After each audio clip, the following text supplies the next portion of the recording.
नमस्ते बच्चों, स्वागत है। बच्चों, जैसा कि आप लोग जानते हो कि इस बार हर विषय के प्रश्न पत्र में 20 नंबर के बहुविकल्पी प्रश्न आएंगे, जिसको आपको OMR शीट पर हल करना है। इसमें मैंने सामाजिक विज्ञान प्रश्न पत्र को लिया हुआ है। इसमें सबसे पहला जो खंड है आपका, यूरोप में राष्ट्रवाद का उदय, इससे मैंने बहुविकल्पी प्रश्न लिए हैं। आशा है आप लोगों को ये प्रश्न कुछ मदद करेंगे। तो चलिए शुरू करते हैं। यूरोप में राष्ट्रवाद का उदय के अंतर्गत बहुविकल्पी प्रश्न। सबसे पहला प्रश्न है, यूरोप में प्रथम विद्रोह कब हुआ था? मई 1830 में, जुलाई 1830 में, मई 1839 में या जुलाई 1829 में? इसका सही उत्तर है अ, मई 1830 में यूरोप का प्रथम विद्रोह हुआ था। दूसरा प्रश्न है, नेपोलियन का संबंध किस देश से था? जर्मनी, इटली, फ्रांस या इंग्लैंड? ये तो बिल्कुल सरल आंसर है। इसका सही आंसर है नेपोलियन का संबंध फ्रांस से था। प्रश्न 3, राष्ट्रवाद की पहली स्पष्ट अभिव्यक्ति कब हुई थी? सन 1789, सन 1782, सन 1768, सन 1864? इसका सही उत्तर है सन 1789। प्रश्न 4, नागरिक संहिता को किस नाम से जाना जाता है? विलियम संहिता, नेपोलियन संहिता, दार्शनिक संहिता या लोकतंत्र संहिता? सही उत्तर है नेपोलियन संहिता। प्रश्न 5, नेपोलियन संहिता कब लागू हुई थी? सन 1804 ईस्वी में, 1815 ईस्वी में, 1829 ईस्वी में या 1841 ईस्वी में? बच्चों, इसका सही उत्तर है नेपोलियन संहिता 1804 ईस्वी में लागू हुई थी। प्रश्न 6, वाटरलू का युद्ध कब हुआ था? 1815 ईस्वी में, 1818 ईस्वी में, 1832 ईस्वी में या 1830 ईस्वी में? सही उत्तर है 18 जून 1815 को वाटरलू का युद्ध हुआ था। प्रश्न 7, नेपोलियन द्वारा विजित देशों में कौन शामिल है? डच गणतंत्र, बेल्जियम, स्विट्जरलैंड, इटली या उपर्युक्त सभी? इसका सही उत्तर है उपर्युक्त सभी। प्रश्न 8, अर्नेस्ट लेलन कौन थे? जर्मन दार्शनिक, फ्रांसीसी दार्शनिक, इटली का दार्शनिक या इंग्लैंड का दार्शनिक? इसका उत्तर है फ्रांसीसी दार्शनिक। नेपोलियन की पराजय कब हुई थी? 1814 ईस्वी, 1815 ईस्वी, 1816 ईस्वी या 1817 ईस्वी? इसका सही उत्तर है सन 1815 ईस्वी में नेपोलियन की पराजय हुई थी। 10वां प्रश्न, नेपोलियन ने कितने राज्यों का महासंघ स्थापित किया था? जर्मन महासंघ स्थापित किया था। इसका सही उत्तर है 39 राज्यों का।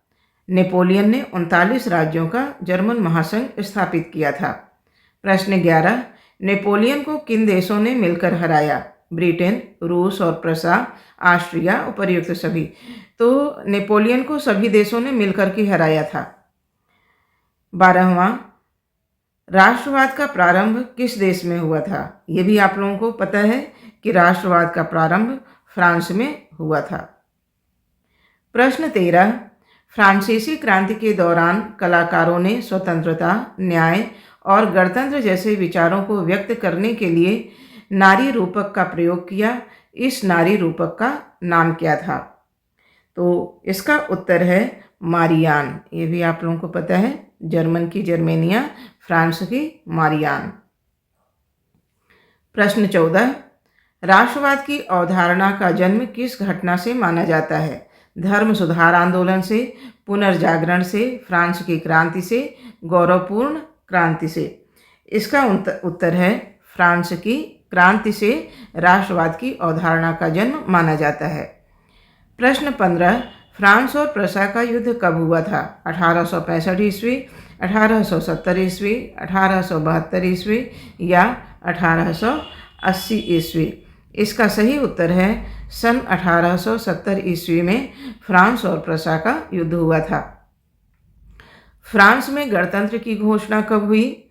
1815 ईस्वी में, 1830 ईस्वी में, 1848 ईस्वी में, 1871 ईस्वी में।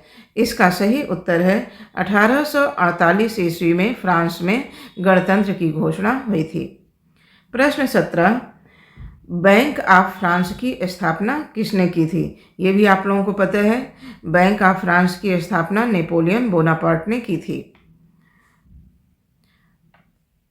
प्रश्न 18, निम्न में से किसे फ्रांस की क्रांति का अग्रदूत कहते हैं? Rousseau, Bismarck, Necker, Napoleon Bonaparte.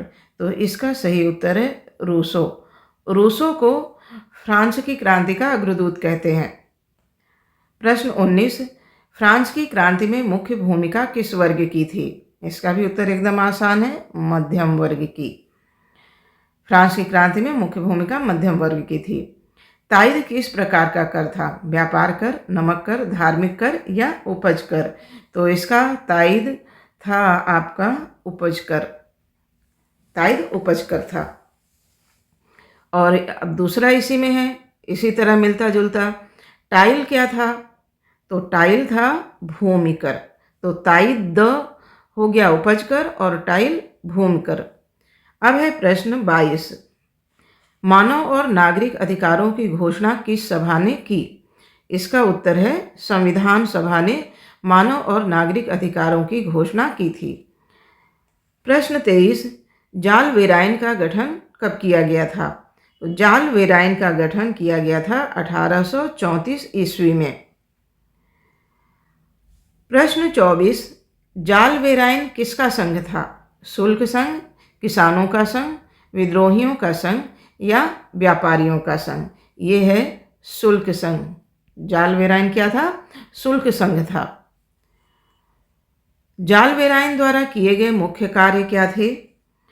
संघ ने शुल्क अवरोधों को समाप्त कर दिया, मुद्राओं की संख्या 2 कर दी जो उससे पहले 30 थी, रेलवे के जाल के विस्तार से राष्ट्रीय एकीकरण को बढ़ावा मिला।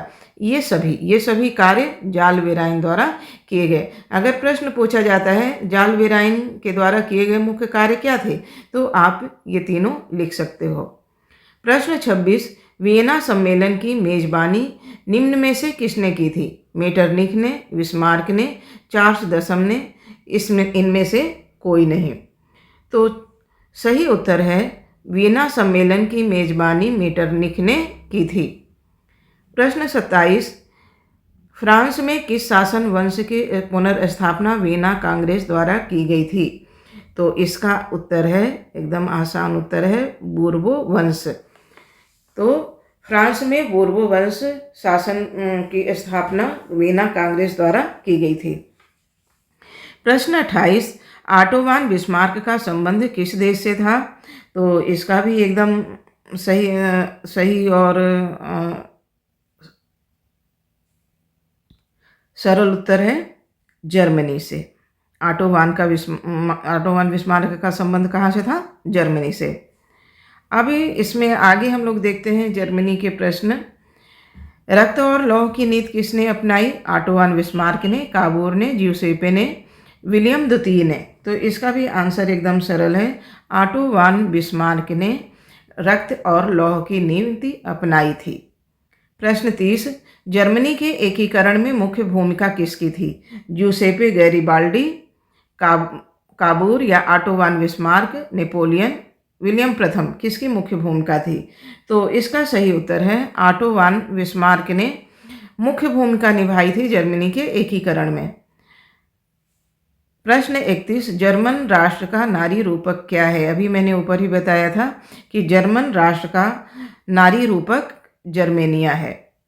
प्रश्न 32, मध्य वर्ग के उदय का क्या कारण था? औद्योगिकरण, मानवीकरण, तकनीकी या वैश्वीकरण? तो औद्योगिकरण मध्यम वर्ग के उदय का मुख्य कारण था। जब उद्योग बढ़ने लगे तो एक नए वर्ग का उदय हुआ जो मध्य वर्ग था। प्रश्न 33, यूरोप में राष्ट्रवाद के उदय के कारण निम्न में से कौन से हैं? नए मध्यम वर्ग का उदय, उदारवादी विचारधारा का प्रचार, क्रांतिकारियों का उदय या यह सभी। तो यह सभी यूरोप में राष्ट्रवाद के उदय के पूरे कारण थे। नए मध्यम वर्ग का उदय भी था, उदारवादी विचारधारा का प्रचार भी हो रहा था और नए नए क्रांतिकारी राष्ट्रवाद के क्षेत्र में उभर रहे थे। प्रश्न 34, इटली एवं जर्मनी के एकीकरण के विरुद्ध निम्न में से कौन था? कौन चाहता था कि इटली और जर्मनी का एकीकरण ना हो? इंग्लैंड, रूस, ऑस्ट्रिया, प्रसा। तो इसमें मुख्य भूमिका थी ऑस्ट्रिया का। ऑस्ट्रिया नहीं चाहता था कि इटली का एकीकरण हो और जर्मनी का एकीकरण हो। इसके बाद है प्रश्न 35, निम्नलिखित में से किस युद्ध के कारण जर्मनी के एकीकरण का स्वप्न पूर्ण हो गया? फ्रांस प्रसा युद्ध, फ्रांस इटली युद्ध, ऑस्टरलिच का युद्ध, जाल वेराइन का युद्ध। तो फ्रांस और प्रसा के युद्ध से जर्मनी का एकीकरण पूर्ण हो गया। जब फ्रांस और प्रसा का युद्ध हुआ तो जर्मनी का एकीकरण पूर्ण हुआ। प्रसा के राजा विलियम प्रथम को जर्मनी का सम्राट कब घोषित किया गया? दिसंबर 1870 में, जनवरी 1870 में, जनवरी 1871 में, जनवरी 1872 में। तो सही उत्तर है जनवरी 1871 में प्रसा के राजा विलियम प्रथम को जर्मनी का सम्राट घोषित किया गया। प्रश्न 37, निम्नलिखित में से किसे 1871 में जर्मनी का सम्राट घोषित किया गया? तो इसी को प्रश्न को घुमा के पूछ लिया गया है। तो 1871 में किसको, विलियम प्रथम को जर्मनी का सम्राट घोषित किया गया। तो यहाँ आंसर क्या आएगा? विलियम प्रथम। अगला प्रश्न है, बिस्मार्क जर्मनी का चांसलर कब बना? 1848 ईस्वी में, 1856 ईस्वी में, 1860 ईस्वी में, 1862 ईस्वी में। सही उत्तर है 1862 ईस्वी में जर्मनी का चांसलर बिस्मार्क बना। प्रश्न 39, 1848 ईस्वी के फ्रैंकफर्ट सभा में संयुक्त जर्मनी का ताज किसे प्राप्त हुआ?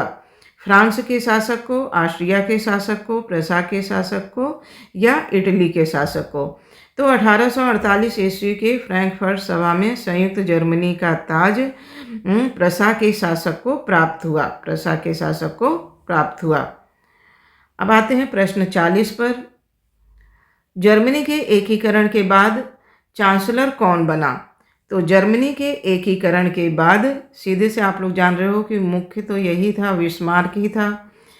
तो बिस्मार्क बना। प्रश्न 41, फ्रेडरिक हीगल कौन था? जर्मन दार्शनिक, जर्मन कवि, जर्मन अर्थशास्त्री, जर्मन शासक। तो फ्रेडरिक हीगल जर्मन दार्शनिक था। प्रश्न 42, प्रसा के महत्वपूर्ण मंत्रियों की बैठक कब हुई? 1872 ईस्वी, 1870 ईस्वी, 1871 ईस्वी, 1850 ईस्वी। तो इसका सही उत्तर है 1871 ईस्वी। प्रश्न 43, किस युद्ध के परिणाम स्वरूप जर्मनी का एकीकरण हुआ? क्रीमिया का युद्ध, प्रसा डेनमार्क का युद्ध, सेडोवा का युद्ध या सीडान? तो इसका उत्तर है सीडान युद्ध के परिणाम स्वरूप जर्मनी का एकीकरण हुआ। प्रश्न 44, ऑस्ट्रिया के साथ प्रसा का युद्ध कब हुआ? 1860 ईस्वी, 1863 ईस्वी, 1865 ईस्वी या 1866 ईस्वी? सही उत्तर है 1866 ईस्वी में ऑस्ट्रिया के साथ प्रसा का युद्ध हुआ। प्रश्न 45, ऑस्ट्रिया और सार्डिनिया का युद्ध कब हुआ? मार्च 1844 ईस्वी, जनवरी 1856 ईस्वी, अप्रैल 1859 ईस्वी, जून 1860 ईस्वी? सही उत्तर है अप्रैल 1859 ईस्वी में ऑस्ट्रिया और सार्डिनिया का युद्ध हुआ। प्रश्न 46, प्रसा और ऑस्ट्रिया के साथ किस संधि के द्वारा युद्ध विराम हुआ? वियना की संधि के द्वारा, वार्साय की संधि के द्वारा, पेरिस की संधि के द्वारा या लंदन की संधि के द्वारा? तो प्रसा का ऑस्ट्रिया के साथ वियना की संधि के द्वारा युद्ध विराम हुआ। वियना की संधि के द्वारा। प्रश्न 47, वियना की संधि कब हुई थी? 1805 ईस्वी में, 1810 ईस्वी में, 1815 ईस्वी में या 1819 ईस्वी में? इसका सही उत्तर है वियना की संधि 1815 ईस्वी में हुई थी। प्रश्न 48, द्वितीय स्टेट किसे कहते हैं? पादरी वर्ग, किसान वर्ग, दास वर्ग को या कुलीन वर्ग को? तो द्वितीय स्टेट कहते हैं। पहले हम 48वां प्रश्न लेते हैं। प्रथम स्टेट कौन होते हैं? कुलीन, दास, कृषक या पादरी? तो प्रथम स्टेट में आप लोगों को पता है पादरी आते हैं, इनको सबसे उच्च स्थान मिला हुआ था। प्रश्न 49, द्वितीय स्टेट किसे कहते हैं? पादरी वर्ग, किसान वर्ग को, दास वर्ग को या कुलीन वर्ग को? तो इसमें भी आप लोगों को आंसर पता है कि कुलीन वर्ग को द्वितीय स्टेट कहते हैं। प्रश्न 50, क्रांति के बाद नापतोल की कौन सी प्रणाली लागू की गई थी? तो इसका सही उत्तर है मैट्रिक प्रणाली। क्रांति के बाद नापतोल की मैट्रिक प्रणाली लागू की गई थी। प्रश्न 51, सामंतवाद का अंत कब हुआ? 21 मई 1789 ईस्वी, 4 अगस्त 1789 ईस्वी, 24 सितंबर 1789 से 18 नवंबर 1789 ईस्वी। इसका सही उत्तर है 4 अगस्त 1789 ईस्वी में सामंतवाद का अंत हुआ। प्रश्न 52, 1861 ईस्वी में संयुक्त इटली का शासक कौन बना? Victor Emmanuel, Bismarck, Victor Emmanuel द्वितीय या काबुल? ये भी आप लोग जानते हो कि विक्टर एमेनुअल द्वितीय संयुक्त इटली का शासक बना था। प्रश्न 53, इटली का एकीकरण कब पूरा हुआ? 1871 ईस्वी, 1873 ईस्वी, 1876 ईस्वी या 1889 ईस्वी? तो इसका सही उत्तर है इटली का एकीकरण 1871 ईस्वी में पूरा हुआ। प्रश्न 54, इटली को रोम किस युद्ध के बाद मिला? सार्डिनिया फ्रांस के बाद, प्रसा फ्रांस युद्ध के बाद, ऑस्ट्रिया प्रसा युद्ध के बाद या ऑस्ट्रिया सार्डिनिया युद्ध के बाद? तो इसका सही उत्तर है ऑस्ट्रिया और प्रसा के युद्ध के बाद इटली को रोम मिल गया। इटली का एकीकरण किसके नेतृत्व में किया गया? Giuseppe Garibaldi, Napoleon, auto von Bismarck, William प्रथम? तो इसका सही उत्तर है जूसेपे गैरिबाल्डी। जूसेपे गैरिबाल्डी के नेतृत्व में इटली का एकीकरण हुआ था। गैरिबाल्डी कहाँ का निवासी था? तो गैरिबाल्डी निवासी था सर्डिनिया का। कहाँ का निवासी था? सर्डिनिया का निवासी था। प्रश्न 57, नेपल्स और सिसिली को गैरिबाल्डी ने किसे दिया? जेसी हर्डर को, विक्टर एमेनुअल को, फर्डिनेंड को या नेपोलियन तृतीय को?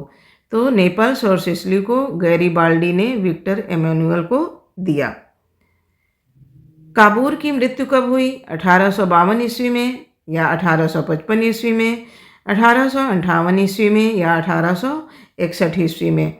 तो सही उत्तर है 1861 ईस्वी में काबूर की मृत्यु हुई। प्रश्न 59, जूसेपे मेत्सनी ने एकीकृत इतालवी गणराज्य के लिए एक सुविचारित कार्यक्रम प्रस्तुत करने के लिए किस गुप्त संगठन का निर्माण किया था? सेलिसिया संघ, क्रांतिकारी मोर्चा, यंग इटली राष्ट्रीय मोर्चा? आप इसका भी आंसर आप लोगों को पता है कि जूसेपे मेत्सनी ने एकीकृत इतालवी गणराज्य के लिए एक सुविचारित कार्यक्रम प्रस्तुत करने के लिए यंग इटली की स्थापना की थी। प्रश्न 60, 1861 में संयुक्त इटली का शासक कौन बना? Victor Emmanuel, Bismarck, Victor Emmanuel द्वितीय या काबूर? तो ये भी पता है आप लोगों को कि विक्टर एमेनुअल द्वितीय इटली का शासक बना। प्रश्न 61, किस आंदोलन में तर्क, वितर्क और ज्ञान के महिमा मंडन की आलोचना की और उसकी जगह भावनाओं, अंतर्दृष्टि और रहस्यवादी भावनाओं पर जोर दिया? तो इसका भी आप लोगों को उत्तर पता है रूमानीवाद। रहस्यवादी भावना मतलब रूमानी में आ जाएगा, बिल्कुल कल्पना में जा रहे हैं, जमीन पे है ही नहीं है। तो इसका उत्तर है रहस्यवादी भावना, अंतर्दृष्टि और रहस्यवादी भावनाओं पर जोर दिया, तो रूमानीवादी। प्रश्न 62 है, कल्पना दर्श का शाब्दिक अर्थ क्या है? काल्पनिक समाज जो इतना आदर्श है कि उसका साकार होना लगभग असंभव होता है।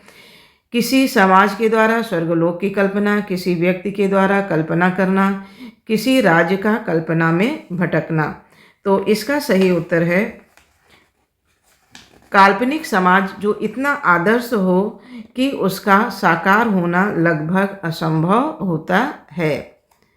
तो कल्पना और आदर्श, तो जो कल्पना किसी की जल्दी सत्य होती नहीं है जब तक व्यक्ति पूरी तरह से लग ना जाए कि मुझे अपनी कल्पना को सच ही करना है। कल्पना मतलब सपना होकर रह जाती है। तो एक ऐसा समाज जो इतना आदर्श है कि उसका साकार होना लगभग असंभव होता है, जमीन नहीं होती है उसके पास। प्रश्न 63, दार्शनिक अर्नेस्ट नेनन किस देश का निवासी था? जर्मनी, फ्रांस, इटली या चेस्कोस्लोवाकिया। तो ये मैंने अभी आप लोगों को ऊपर ही बताया था कि अर्नेस्ट नेनन फ्रांसीसी दार्शनिक था। तो कहाँ का निवासी होगा? फ्रांस का निवासी होगा।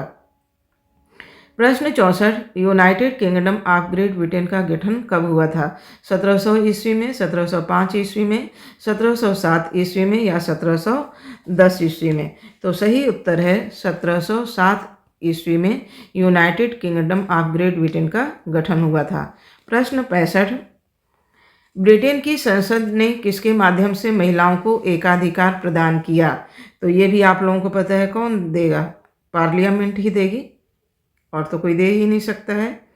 यहाँ पर सबकी सहमत होगी, बहुमत होगा तो तभी मिलेगा अधिकार, तभी प्रस्ताव पारित होगा। तो पार्लियामेंट एक्ट के माध्यम से ब्रिटेन की संसद ने महिलाओं को एकाधिकार प्रदान किया था। अब प्रश्न 66 आता है, 1860 में गैरिबाल्डी दक्षिण इटली की तरफ एक्सपीडिशन ऑफ द 1000 का नेतृत्व किया, उसका नाम क्या था? White shirts, red shirts, young Italy, Carbonari. इसका उत्तर है रेड शर्ट्स। गैरिबाल्डी दक्षिण इटली की तरफ एक्सपीडिशन ऑफ द 1000 का नेतृत्व किया, उसका नाम रेड शर्ट्स के नाम से प्रसिद्ध हुआ। प्रश्न 67 है, इंग्लैंड में राजतंत्र को कब समाप्त कर दिया गया था? 1660 ईस्वी, 1672 ईस्वी, 1688 ईस्वी या 1696? इसका उत्तर है 1688 ईस्वी में इंग्लैंड में राजतंत्र को समाप्त कर दिया गया था। प्रश्न 68, गैरिबाल्डी ने किस देश की राष्ट्रीय एकता के लिए संघर्ष किया था? ऑस्ट्रिया, इटली, जर्मनी, रूस। तो इटली, गैरिबाल्डी ने इटली देश की राष्ट्रीय एकता के लिए संघर्ष किया था। प्रश्न 69, निम्नलिखित में से किसने इटली के एकीकरण को संभव बनाया? मैथ्सनी ने, गैरिबाल्डी ने, काबुल ने, इन सभी ने। तो मैथ्सनी, गैरिबाल्डी, काबुल, इन सभी ने इटली के एकीकरण को संभव बनाया। एक के बस की बात नहीं थी, सबने मिल कर के प्रयास किया, तब इटली का एकीकरण हुआ। प्रश्न 70, किसने ज्यूसेppe मैथ्सनी को सामाजिक आदेश का दुश्मन बताया है? तो ये भी आप लोगों को पता है, मेटरनिख ने ज्यूसेppe मैथ्सनी को सामाजिक आदेश का दुश्मन बताया है। प्रश्न 71, निम्नलिखित में से यह किसका कथन है कि जब ये प्रश्न थोड़ा गलत हो गया था, सही प्रश्न है, निम्नलिखित में से यह कथन है, किसका कथन है कि जब फ्रांस छींकता है तो बाकी यूरोप को सर्दी जुकाम हो जाता है? तो ये कहना था मेटरनिख का कहना था कि जब फ्रांस छींकता है तो बाकी यूरोप को सर्दी जुकाम हो जाता है। तो बच्चों, ये था 71 बहुविकल्पी प्रश्न खंड 1 के यूरोप में राष्ट्रवाद का उदय से। तो आप लोग कमेंट में करके बताइएगा कि आप लोगों के लिए मददगार साबित हुआ कि नहीं। वीडियो देखने के लिए धन्यवाद।